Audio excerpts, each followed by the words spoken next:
There's a lot of news and notes the next couple of days going to be coming at you from this YouTube page, but today we'll keep it a little bit light because I'm sick of talking about COVID-19 and things going on with that. Instead, we're going to talk about Eliud Kipchoge's GQ article that came out yesterday. And man, my dude looks fly. There's some sick fits going on in here, but more than the pictures themselves, which tell a different story, which I'll be flashing up every now and then because dude, Eliud Kipchoge is now a cultural icon, and if you disagree, you need to just unsubscribe and not watch my channel. But in the meantime, this is a really good piece. I'll post this down in the show notes because if you haven't read it yet, you need to. One, it just paints a really good picture of what Eliud Kipchoge is, what he's about. Paints a really good picture of his life in Kenya and who he surrounds himself with, his life philosophies.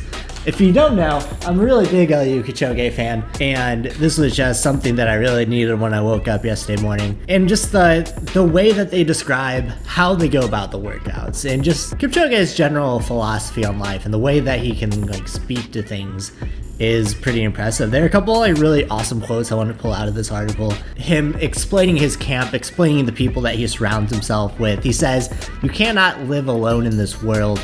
The way to enjoy life is to meet people like you, to exchange ideas, and to learn from each other." And I think that really speaks to who we are as people.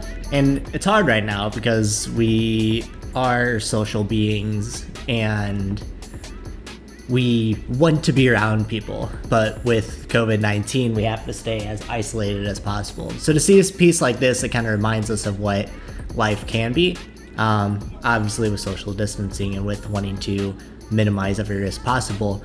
You can't surround yourself with your favorite people. However, it can maybe show us that we need to enjoy it more when things finally do go back to normal, whenever that is. But what I just like about this article is that Eliud Kipchoge is kind of a larger than life figure. First guy to break 2, the world record holder, just someone who doesn't speak a lot, but when he does speak, you kind of have to listen. And he doesn't do a lot of media appearances, he doesn't put himself out there that often, but when he does, it makes a huge impact, and you can really see that in this GQ article. You can also gain a lot from just the way that the Kenyans in this group train and live their life.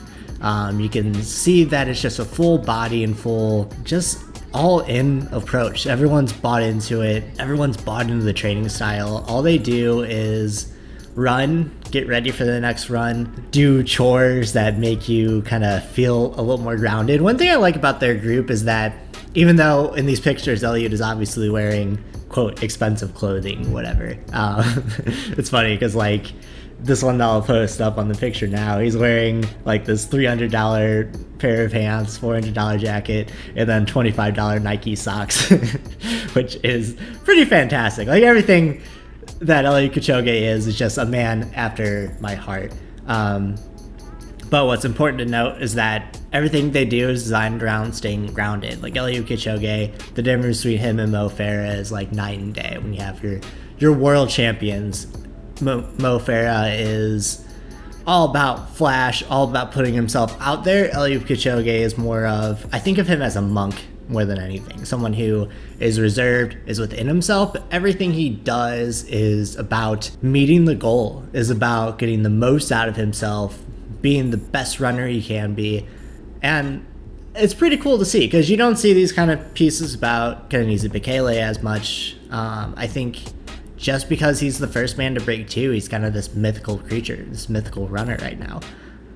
It's interesting because I think when I look at my greatest runner debates, I still put Bekele above him. But when I think about the most impactful runners as far as quotes and lessons that we can take into our life, I think Kipchoge is definitely the most impactful from that aspect. So let me know what you guys think about this article. I'll post it down below. Post your favorite quotes. I've got a few of mine. Post your favorite fits because this is my favorite fit, and it's just reminiscent of Tiger King, but we're talking about the fastest runner that has ever lived. Anyway, that's it for today. If you like this video, make sure you like, and if you want to see more, make sure you subscribe. That's it. We'll talk soon.